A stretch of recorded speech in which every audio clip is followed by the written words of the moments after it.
TV Univates. Para você, para o nosso Vale.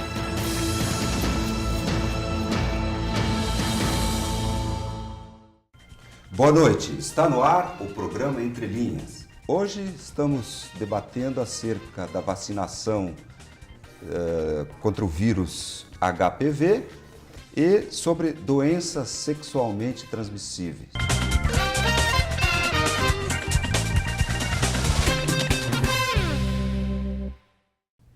Converso hoje com a enfermeira epidemiológica da Secretaria de Saúde de Lajeado, Nilce Laval, e assistente social do Serviço de Assistência Especializada, SAI, Valdirene Bedinotto.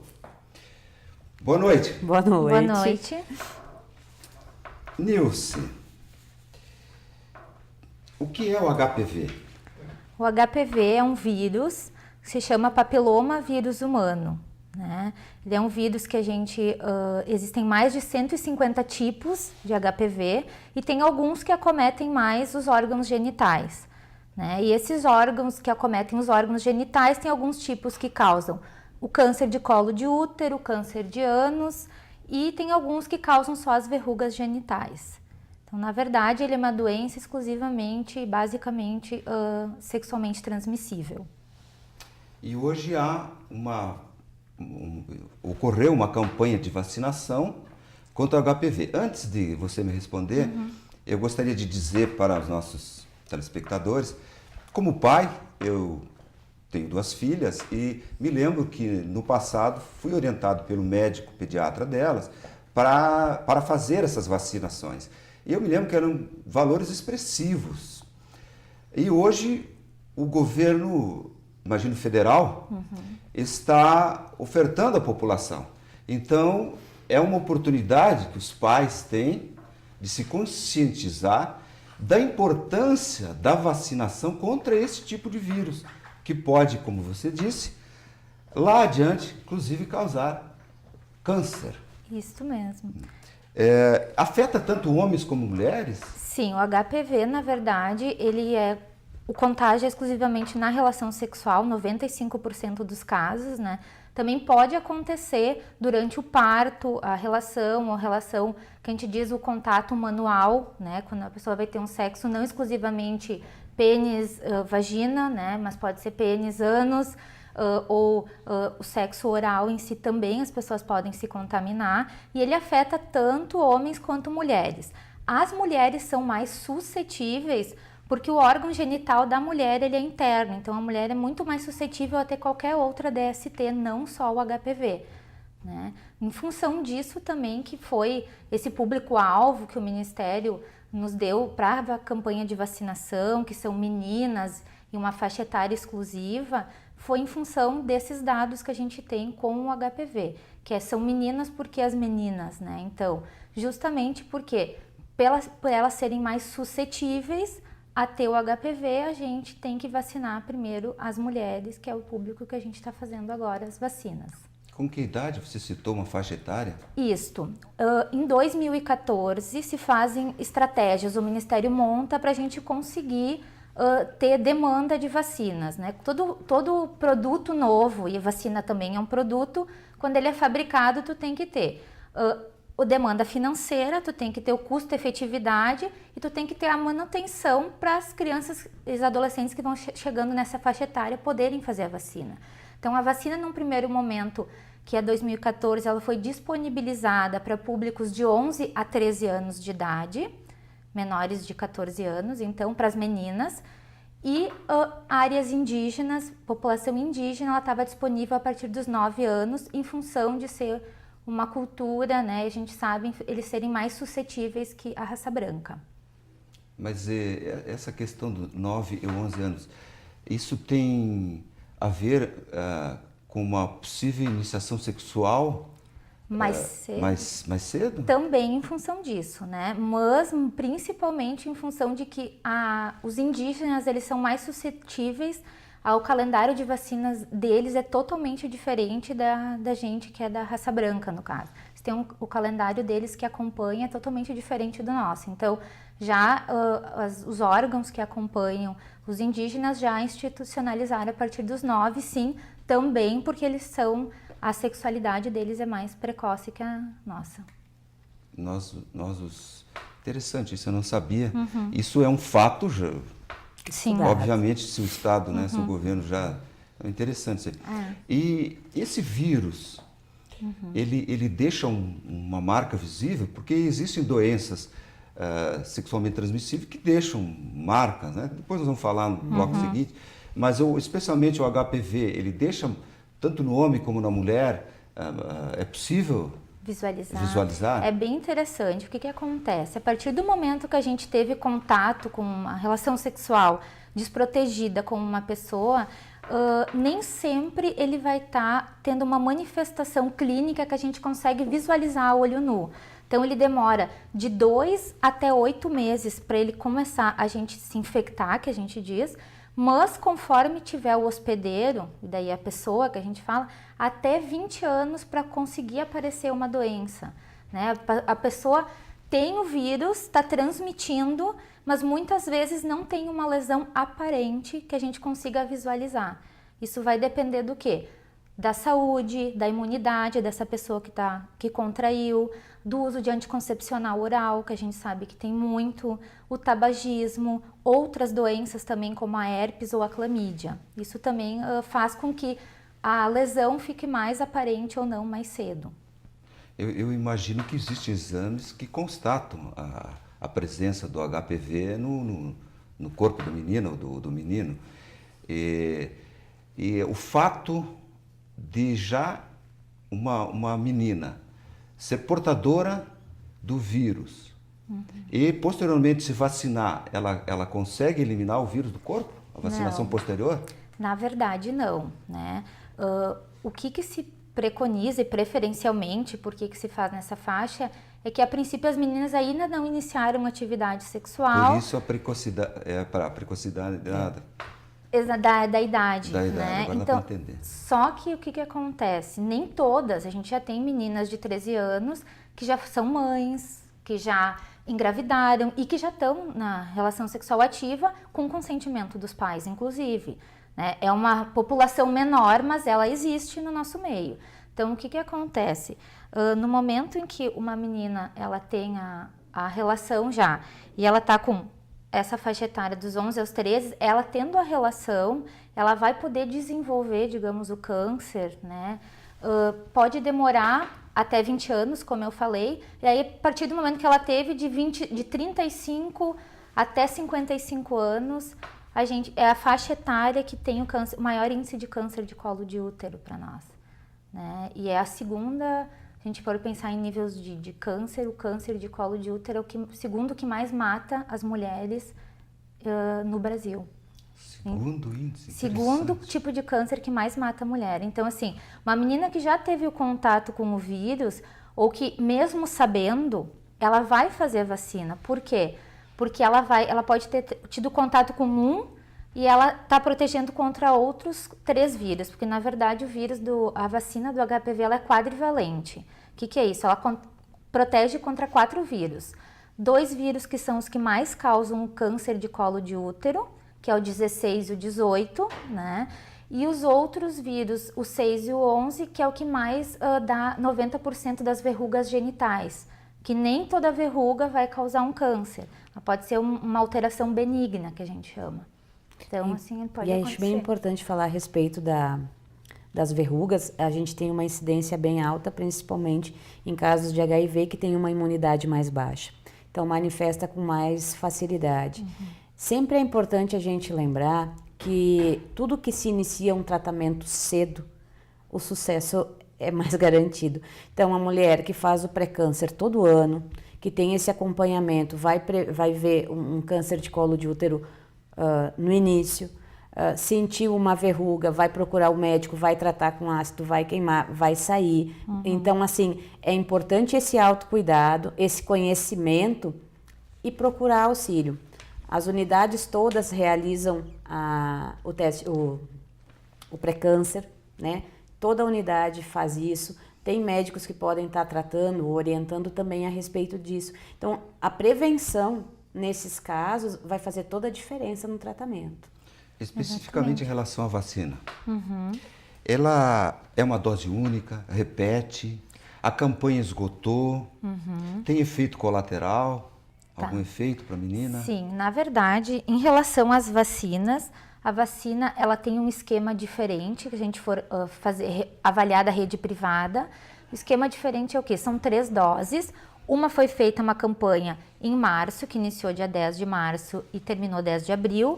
Foi feita nas 36 escolas do município, tanto escolas públicas quanto particulares.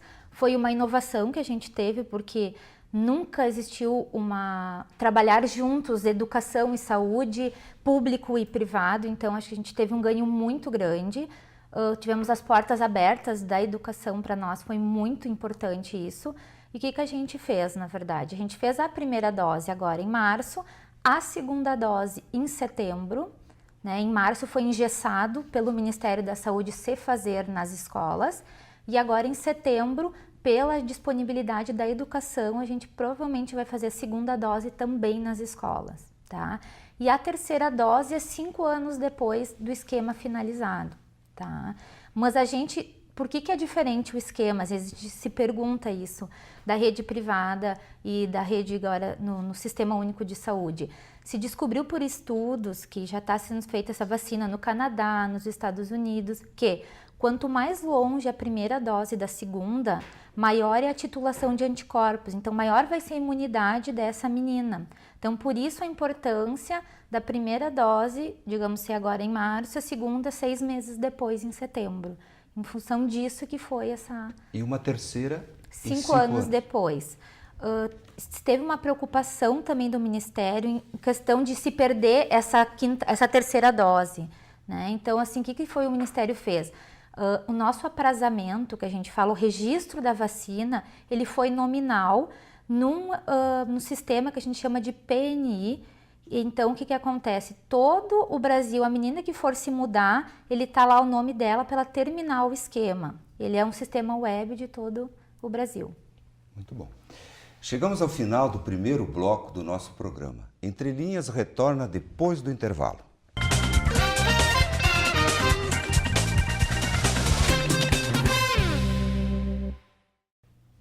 Voltamos ao programa Entre Linhas. Hoje estamos debatendo acerca da vacinação contra o vírus HPV e sobre doenças sexualmente transmissíveis. Nilce, a vacina HPV, contra o HPV, ela tem algum efeito colateral? Bom, efeitos colaterais que a gente tem são locais, quando podem acontecer, que é o quê? Uma dor no local, ela é feita no braço, uma dor, ela pode ficar o braço um pouco endurecido, um pouco vermelho no local da aplicação. Fora isso, que é bem comum acontecer, síncope. O que é a síncope? É um desmaio, né? O popular desmaio. Em função de quê? Das adolescentes estarem muitas horas sem se alimentar, de ter medo da injeção, de o lugar onde for feito ser um lugar abafado, né? Mas principalmente em função de medo. Isso é muito comum de acontecer nessa faixa etária. Então já teve uma preocupação, as meninas que realizaram, elas tiveram que ficar 15 minutos sentadas, aguardando, para depois serem liberadas para sua aula. Em função de que é um índice bem importante, em torno de 63% dos adolescentes, né, que estavam apresentando síncope, que é o desmaio, em função do nervosismo. Que percentual? 63%. Aqui em Lajeado a gente teve 2 casos só de desmaio, mas pelos estudos, pelo que já foi feito desde 2006, já se faz na Austrália essa vacina, então se foi visto que deixando a pessoa mais tranquila, explicando o local, tendo um local adequado e deixando ela sentada os 15 minutinhos, não acontecia nada. Já que você citou local, enfim, é porque essa vacina ela é é tipo a vacina contra a gripe, alguma coisa assim? É uma pequena picada? Isso, uma injeção? É uma injeção, parte do corpo? É feita no braço, é intramuscular que a gente faz ela, é o quê? Uma injeção que é feita no braço, tanto faz direito ou esquerdo, né? Não tinha contraindicação em relação de, fiz um remédio ontem, ou fiz uma vacina ontem, podia se fazer, não tinha problema nenhum, tá? Mas ela é intramuscular, em função do medo da injeção, as meninas acabavam indo ao Você desmaio. já citou que, ou seja, não há contraindicação alguma, não há... qualquer menina nessa faixa pode tomar a vacina sem temor algum. Exatamente. O que tem de reação, de contraindicação, seria alguém que tivesse uma reação anterior a uma dose da vacina ou a levedura. Por quê? Porque a composição, quando a vacina é feita, tem algumas vacinas que têm algumas contraindicações. Por exemplo, quem faz vacina da gripe, a gente contraindica quem tem uma alergia grave ao ovo da galinha, porque é dentro do embrião que é fabricado. Então, vai dar uma reação. A vacina do HPV a levedura, era a contraindicação, a dose anterior e a gestação. Então, aquelas meninas que sabiam já que estavam gestantes, elas não fizeram. Não porque a gente não poderia fazer, mas por falta de estudos, de ser uma vacina ainda de certa forma nova, se ela causaria alguma má formação. Entendi.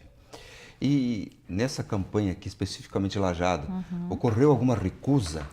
Sim, muito importante a gente falar das recusas, porque os pais, na verdade, não precisaram autorizar a realização da vacina. O pai precisava assinar um termo de recusa quando ele não quisesse fazer. A gente teve um índice de 3%, então o que aconteceu? 47 meninas não foram vacinadas porque os pais recusaram.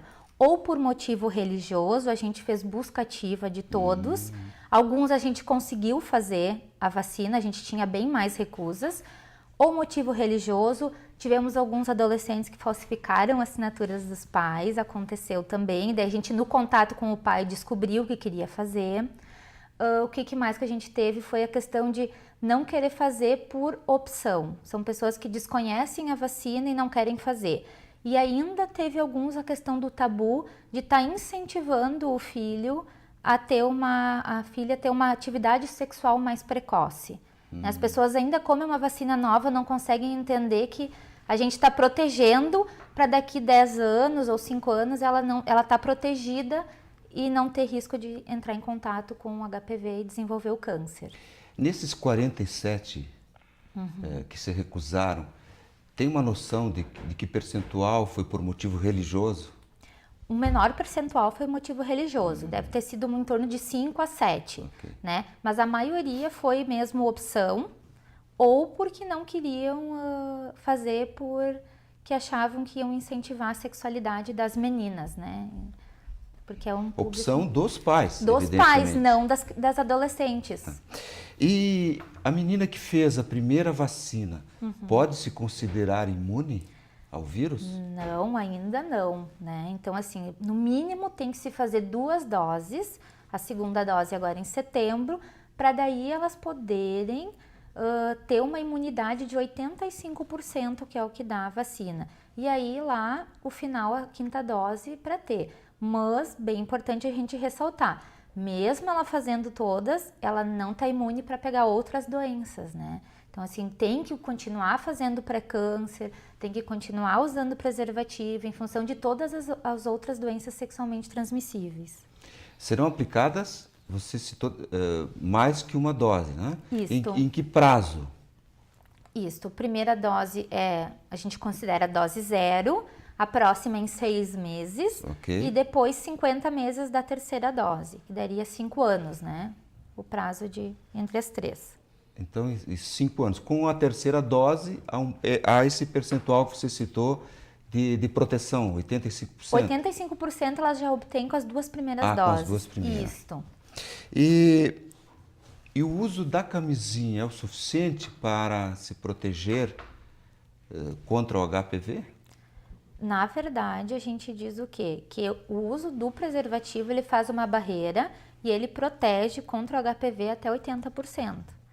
Né? Ele não é 100%, porque a gente tem outras partes que não seria, tem o saco escrotal, a gente tem o sexo oral, que é muito feito ainda, né? Sim. Então, assim, não adianta a gente dizer assim, camisinha protege, mas ela não é uma proteção 100%, nenhum método A gente diz que é 100% seguro. Ele te dá uma proteção de barreira, sim, para o HPV até 80%.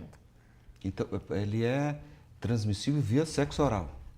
O HPV, qualquer tipo de sexo oral, sexo anal, sexo vaginal.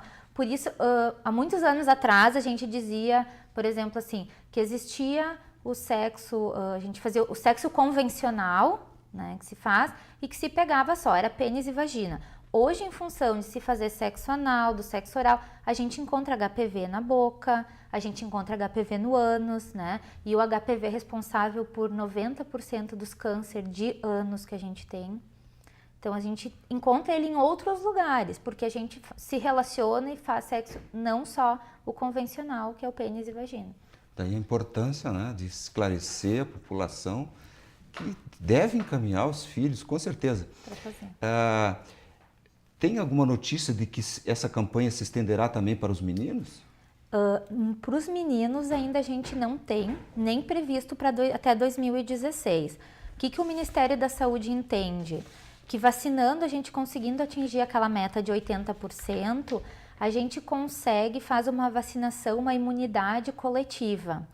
A gente vacinando no mínimo 80% da população feminina, a gente diminui a circulação do vírus e aí sim os meninos também, por consequência, acabam diminuindo a circulação do vírus, acabam não contraindo a doença. Um dado bem interessante, na Austrália, eles fizeram, em 4 anos de campanha, eles conseguiram reduzir a quase zero a quantidade de vírus de HPV, de verrugas genitais, nas mulheres com menos de 21 anos. Então, é uma coisa que dá certo, só que a gente tem que trabalhar em cima da meta mínima que a gente tem. Por falar em metas, como nós fomos na campanha de Lajeado, hein? Atingimos as metas? Qual era a meta? Atingimos? A meta no Ministério é o mínimo 80%. Lajeado atingiu, baseado nas adolescentes pelo IBGE que a gente tinha, 1.511, a gente atingiu, foi 84% de doses realizadas. Tá? A gente teve um pequeno percentual que já tinha feito na rede privada, que deu em torno de 1%, e aí a gente não conta. E fora isso, se a gente fosse basear nas meninas que estavam matriculadas nas escolas, que é o dado real que a gente tem do município, a gente teria atingido 95% da nossa meta. Né? É considerado muito bom, Meu imagina. Deus, excelente para nós. Comparando com o Brasil teve 71,7% de cobertura, o Brasil não atingiu ainda, e o Rio Grande do Sul atingiu 84%. Um pai ou uma mãe, enfim, que quer encaminhar uma filha para vacinação, ainda é possível? Sim, as vacinas todas estão disponíveis. Foi feita a campanha neste primeiro momento nas escolas. A partir de agora ela está disponível em todas as unidades de saúde. O pai não querendo ir, o adolescente querendo ir sozinho, leva a carteira de vacina e a vacina é feita em qualquer unidade de saúde. Que, digamos, são os postos de saúde, né? Isso, são os postos. E aqui no município de Lajeado está disponível em todos? Em todos os postos a vacina está disponível. Muito bom. Valdirene, e outras doenças sexualmente transmissíveis têm vacina? Só prevenção. Vacinação, no caso? Prevenção. Não, só prevenção. Eu trabalho no SAI, que é o Serviço de Assistência Especializada em HIV, DST e AIDS. O Rio Grande do Sul, infelizmente, é o estado que tem o dobro de contaminação do resto do país em casos de AIDS. Está sendo investido pelo Ministério mudanças no tratamento, início de tratamento antirretroviral, porque nós não estamos conseguindo controlar essa epidemia. Então, a gente vem com uma série de novidades, né, nesse setor, com os testes rápidos para hepatites B e C, sífilis e HIV, que vai fazer com que a pessoa tenha um acesso mais rápido e um diagnóstico precoce. É isso que o Ministério quer. Isso nós vamos ver no próximo bloco. Chegamos ao final de mais um bloco do nosso programa. Entre Linhas retorna depois do intervalo.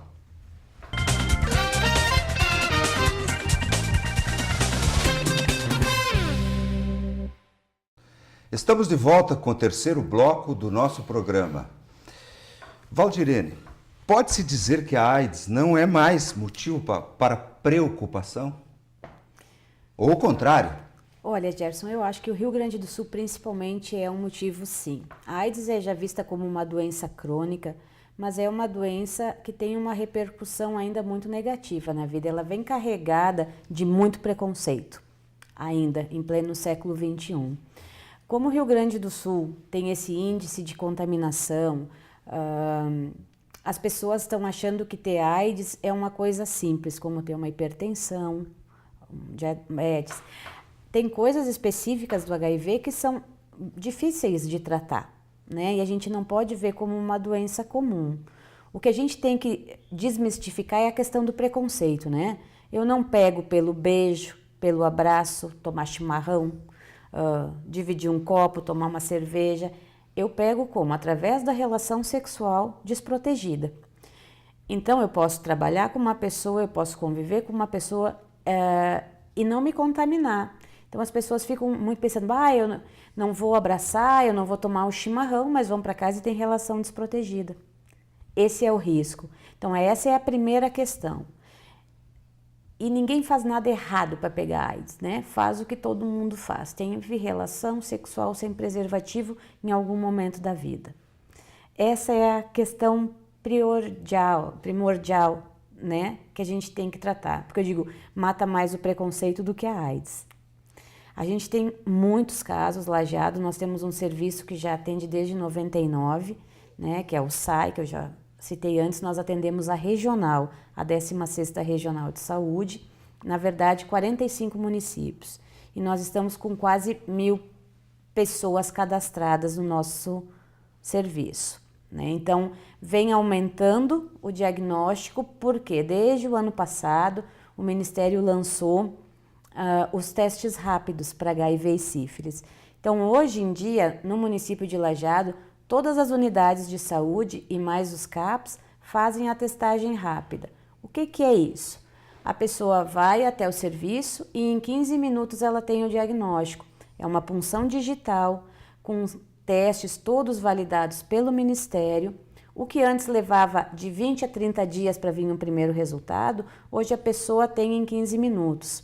Então, não tem mais aquelas faltas no serviço. Primeiro eu vou coletar o exame, 20 dias depois eu retorno para buscar. Se deu um positivo, eu vou ter que recoletar, daí vai demorar mais um mês. Então, hoje a gente tem 2 tipos de testes. Se um der positivo, se repete numa outra marca, para se ter a garantia desse resultado. Isso facilitou a vida das pessoas. A gente está tendo acesso a muitas pessoas que tinham e não sabiam, e agora estão tendo a possibilidade de tratar. Porque a doença, o HIV, ele tem particularidades com o HPV. Eu posso ter me contaminado há 5, 6 anos atrás e não ter manifestação clínica nenhuma da doença. Então, a pessoa tem, não sabe que tem, só que ela transmite na relação desprotegida. Então, às vezes a pessoa vai descobrir quando adoece, e é isso que a gente precisa evitar. Tem que ter um diagnóstico precoce para evitar que essa pessoa adoeça. E usando a medicação, ela não vai adoecer, né? E a medicação, já que você ingressou, ela é hoje fornecida gratuitamente pelo Estado? Sempre foi. Sempre foi? Sempre foi. Nós temos o serviço, os SAIs, hoje o Estado conta com 55 serviços de assistência especializada. Então, são serviços que são monitorados, digamos assim, pelo município, pelo Estado e pelo Ministério da Saúde, o nível federal, né? Então, a gente tem a participação do município em questão de valores também e profissionais, do Estado e do governo federal, que repassam uma verba para que a gente possa trabalhar com questão de prevenção, material, tudo voltado para HIV e as hepatites, né? E nós ainda temos junto no nosso serviço a tuberculose, porque HIV e tuberculose também andam muito próximas, né? Então, em razão da baixa imunidade, e aí desenvolve a tuberculose. O antirretroviral, o tratamento antirretroviral, que antigamente se chamava de coquetel, né? Pois é, ele sempre foi disponibilizado nos serviços, né? Então, as pessoas que são cadastradas, que têm indicação, elas vêm ali todo mês e retiram a sua medicação. Eu estou há 14 anos, eu nunca vi faltar medicação. Essa tua experiência de 14 anos no tratamento do HIV ou AIDS, dá para se dizer que evoluiu? O tratamento evoluiu? Evoluiu muito, Gerson. Porque no passado, eu estou As falando pessoas, como sim. leigo, era um coquetel, né? Hoje se restringe aqui a poucos comprimidos, como... Eu acho que assim, o que mais evoluiu é o tratamento, é as questões de prevenção. E realmente, antes eles tomavam 12, 13, 15 comprimidos, né? Hoje, a gente brinca, o conjuntinho básico são 3 comprimidos, né? Um de manhã e 2 à noite, geralmente. E o Ministério já está fazendo a tripla, que vai ser um único comprimido com toda a medicação necessária. Então, vai ser uma tomada só, né? Isso é o próximo passo do Ministério. Então, vem evoluindo muito, né? O diagnóstico vem evoluindo. E as pessoas não pensam mais, eu me contaminei e vou morrer. Nós temos pessoas que estão há 20 anos se tratando e estão bem, estão trabalhando como qualquer outra pessoa. Mesmo em tratamento, é um transmissor do vírus. Diminui. Digamos, uma pessoa que tenha uma carga viral muito baixa é diferente de uma pessoa que não tenha tratamento algum. Mas sempre existe a possibilidade. Então, mesmo em casais onde os dois são portadores, os dois têm que continuar usando preservativo. Preservativo. Por quê? Porque senão tu fica trocando, né? Trocando. E o Rio Grande do Sul tem essa cepa mais forte, digamos, mais resistente, que entrou pelo Porto de Rio Grande, né? Então, a gente adoece mais em menos tempo. E existe a possibilidade de quem contraiu o vírus recentemente ser tratado para a eliminação completa dele, uma cura? Cura não existe. O que existe, assim, a pessoa vai fazer o uso do antirretroviral, do tratamento, e a quantidade de vírus fica muito pequena. É como se eles fossem colocados para dormir, né? Então, a pessoa não vai adoecer de AIDS, não vai ter sintomas, as defesas, que é um índice que se é usado pelos médicos para iniciar, né? Então, as defesas não vão baixar a ponto da pessoa ficar suscetível a qualquer outro tipo de comorbidade, de infecção. E é isso que a gente tem que pensar, né? A pessoa fica com uma carga viral baixa e um CD4, que são os nossos soldados que nos defendem, alto. Então, fica como qualquer outra pessoa. Eu achei interessante que você citou que no caso do teste resultar positivo, teste rápido, no caso de positivo, repete. Sim. E no caso de negativo, não. Porque o mesmo erro que pode ocorrer em positivo, poderia, em tese, também Sim. ocorrer Existe no negativo. uma questão bem importante que se chama período de janela imunológica.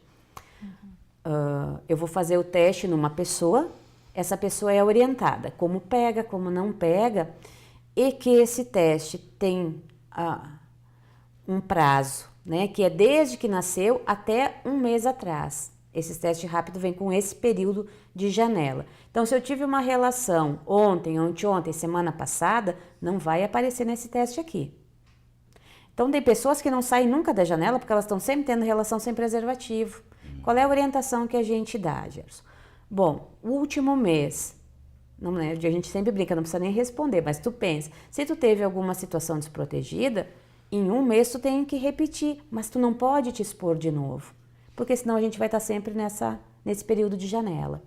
O que eu falei do resultado positivo tem que ter sempre um confirmatório. Sempre, isso é lei. Então, assim, se eu fiz uma punção venosa e der positivo, eu vou ter que repetir pelo mesmo método, uma coleta num momento depois. E assim serve para o teste rápido também. Sempre quando der positivo, tem que ter o confirmatório. Ok.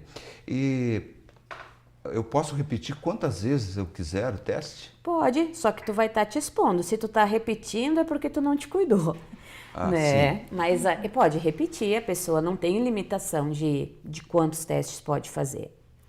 O SAI, ele tem um serviço, a gente sai muito à noite, vai nos locais de prostituição, atende travestis, todos esses bares que a gente sabe da rotatividade, enfim, né, dessas questões de prostituição, e é colocado sempre à disposição, né? Daí o grande X ali é que nas relações quando é trabalho, se usa preservativo, com seus parceiros não. Então essa questão do uso da camisinha vem com uma questão cultural muito forte, né? No Rio Grande do Sul principalmente. Então assim, se eu tô casada, eu tô protegida, né? E a gente sabe que 60% das relações a transmissão são hétero, não são homo ou não são mais por usuários de droga. Então, e essas pessoas têm relações estáveis. E você citou que há 1000 casos em tratamento no serviço. No serviço, ok? 1000 cadastros, em torno de 976 precisamente. Hoje à tarde eu fiz o cadastro de mais um paciente. E eu vou fazer uma pergunta e nós vamos deixar para responder no próximo bloco. Se há tratamento psicológico para essas pessoas. O programa Entre Linhas vai para mais um intervalo. Retornamos em seguida.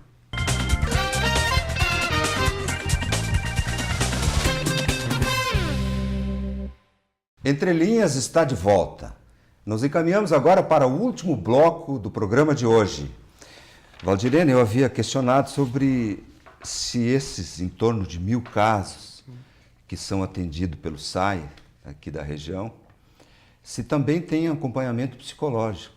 A equipe é formada por vários profissionais. Nós atendemos muitas pessoas de outros municípios que são encaminhados daí para suas respectivas cidades, quando necessitam de um outro acompanhamento. O SAI não consta com nenhuma psicóloga dentro do setor, mas nós temos os CAPs, que são as nossas referências.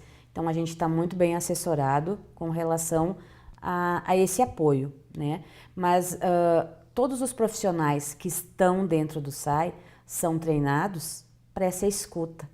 E como a gente trabalha com isso há muitos anos e conhece e se interessa principalmente pelas pessoas, a gente tem um vínculo muito forte com eles. Então, a partir com as médicas, com os técnicos de enfermagem, com a enfermeira, assistente social. Então, é uma equipe muito forte para conseguir trabalhar com essas questões. Tem coisas que são específicas da psicologia, da psiquiatria, que tem que ser encaminhada para os seus profissionais. Muitas coisas a gente dá conta dentro do serviço, com um grupo de sala de espera, onde os próprios pacientes se auxiliam, né? Porque eles sabem melhor do que nós, né? O que é ter, né? Então, eles se ajudam mutuamente também nesses grupos de sala de espera, que são realizados enquanto aguardam a consulta, que se realiza lá no serviço, né? Que é a doutora Sandra Cabral, que atende os casos de HIV/AIDS do município e da regional. E em relação às famílias, obviamente que um apoio de familiares é muito importante, imagino eu, no tratamento de quem é portador. E pela sua experiência, esses 14 anos na lida, devo te parabenizar, porque não deve ser fácil, porque vocês devem encontrar pessoas no início desesperadas. Mas a gente vê tanta melhora. E a relação com as famílias? Muitos pacientes não contam para suas famílias, né? Então, existe o sigilo, existe a ética. Qual é sempre a nossa orientação? Conversa com alguém. Tu vai precisar de ajuda em determinado momento, como todo mundo precisa para qualquer outra questão. Por medo do preconceito, ainda é muito velado, as pessoas querem esconder, não querem entrar no serviço para não serem vistas. A gente entrega a medicação na rua para que as pessoas, se a condição dela for essa, eu não vou entrar no serviço para pegar, nós, as profissionais, vão até essa pessoa para entregar a medicação. O que puder ser um facilitador, eu acho que faz parte de qualquer serviço. Mas tem pessoas que não contam para ninguém. O único momento que elas têm para falar a respeito das suas angústias, das suas dúvidas, é conosco, são com os profissionais do serviço. Não contam, não querem contar na unidade do seu bairro, não querem ser identificados de maneira alguma, Por isso que eu digo que o preconceito é muito pior que a doença, né? Então a gente tem que começar a lembrar que adolescentes iniciam uma vida sexual muito mais cedo e que hoje em dia nós temos idosos que também têm relação sexual. Pois é, e a faixa etária dos casos que tem conhecimento aqui na nós região? temos pacientes com 13 anos e com 80. E daí o que dificulta mais? É um olhar meio viciado que a gente tem também de pensar que o idoso não tem relação, né? E é mentira. Então, é uma população que foi deixada à margem por um tempo. É um diagnóstico, às vezes, até mais difícil, porque os profissionais não se dão conta de pedir. Vai pedir para quem? Para quem está nativa, para quem está na idade que eles acham que é o correto ter as relações, né? E não existe isso. A incidência hoje é maior em homens, mulheres? Como está essa? Infelizmente, homens e mulheres estão parelhos. No início da epidemia, era 6 homens para 1 mulher. Hoje está empatado. Empatado. Uhum. E na questão de classe social? A AIDS não tem preconceito com nada. Nem com cor, nem com sexo, nem com questão financeira, religião. A AIDS é uma doença de todo mundo. Nós temos, sim, um grande número de pessoas, digamos, de uma classe mais baixa, mas nós temos pessoas com um nível superior, com doutorado, que tem todas as orientações, né? E são pessoas financeiramente estáveis, sem problemas nessa questão, que também tem. Então, assim, eu acho meio preconceituoso dizer que é uma doença de pobre ou é uma doença de homossexual. Isso não existe. Isso já se superou, né? No início... O início foi, né? Era quem era prostituta, era quem era caminhoneiro ou quem era homossexual.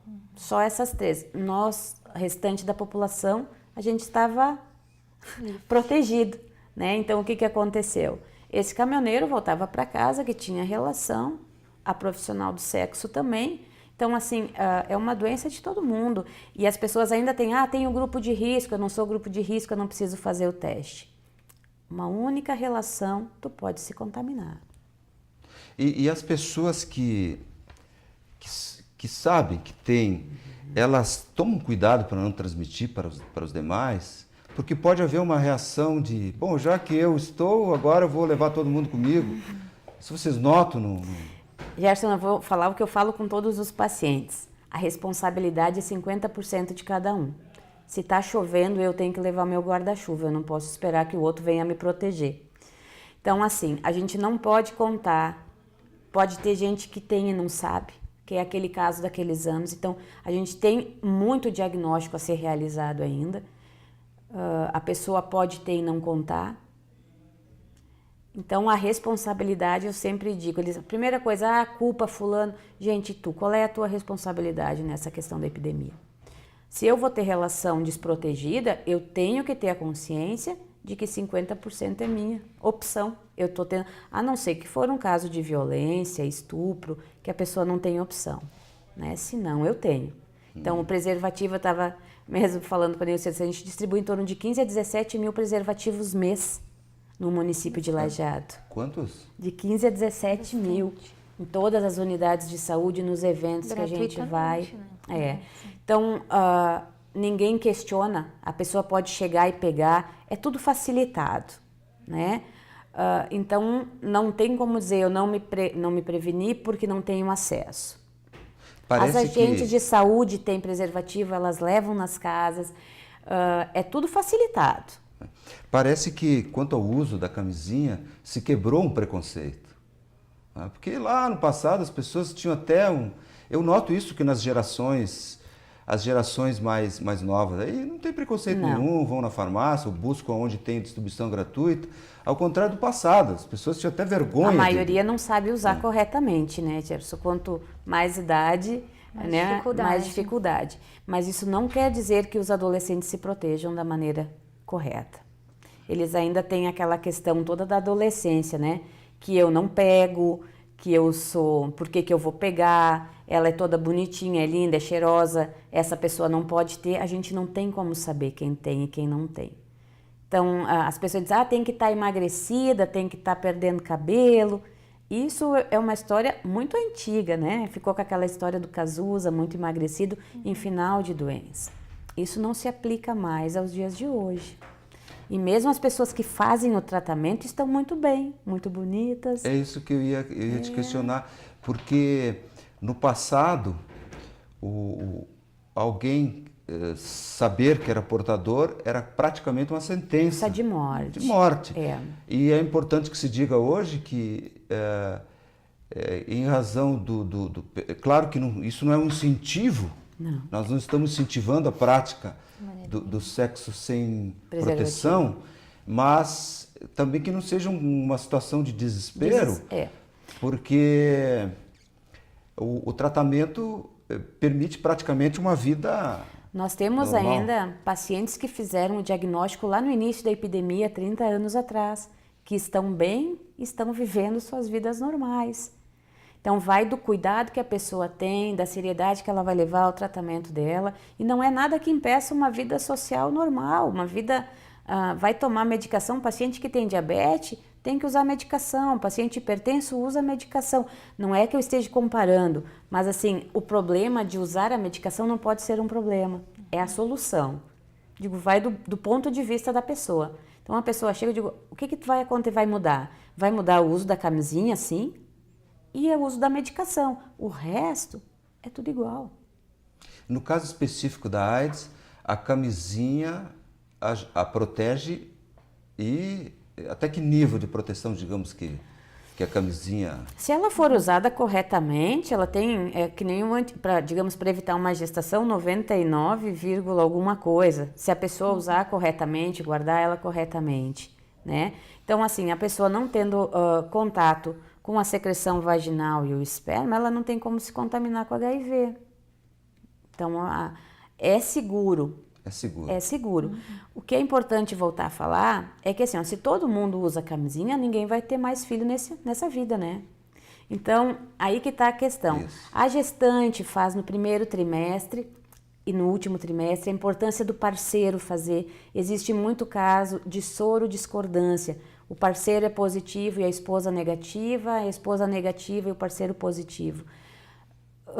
Se a pessoa tiver uma sífilis, a chance de transmitir, assim, tu tem, o teu parceiro provavelmente vai ter. No HIV a gente sempre tem que testar. Sempre, sempre, sempre. Então a gente testa a mulher, testa o parceiro. Não pode testar um só. A mulher faz o teste e daí o parceiro diz, ela não tem, eu não tenho. Ela pode não ter pego ainda. Às vezes pode pegar numa primeira relação, numa segunda. A gente nunca sabe. A medicina não tem como explicar. Ficar, às vezes, meses, anos sem se contaminar e outros se contaminar numa primeira relação.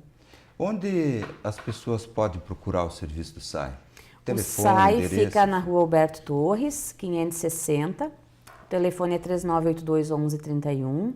E a testagem rápida para HIV, sífilis, hepatite B e C é disponibilizada em todas as unidades básicas de saúde do município e mais os CAPs. Então, são 18 serviços no município que prestam esse atendimento. Obrigado aos participantes de hoje. O Entre Linhas fica por aqui. Até o próximo programa.